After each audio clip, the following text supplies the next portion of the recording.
Okay, once you've decided on your lampshade design that you're going to make, and you've got the glass that you need, you're going to take what we call as a template. Make sure that you've got enough glass to work if it's 10 panels or 8 panels on that lampshade. And then you start with your cutting process of the glass. You take your template and you lay it on your glass. As such, make sure that you've got enough, as we call it, meat around it. And you draw your template, you transfer it onto your piece of glass. And once you've got that clearly marked, you take the glass cutter, which is just an absolute necessity to have a good one, and you start to cut your panels out. You cut it down.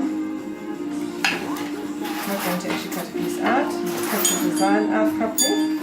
Once you've got your piece of glass cut, your red one would be in case this is your template, you're going to now foil it, or before you foil it, what you would do is you would take it to the grinding machine, and if there are any sharp corners or edges that don't look good, you need to grind them off to give it a nice round edge. Once you've done that, you take your foil, copper foil, and you are going to bind your pieces of glass as you go.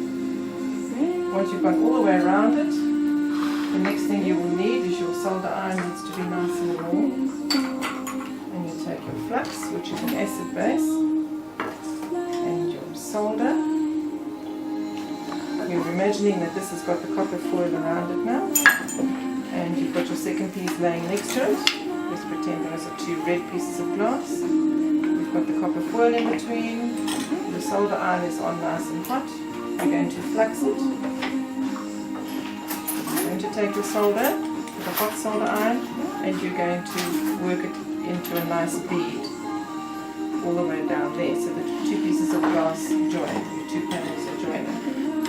That would put two pieces together, and so forth. You carry on to make your round lampshade.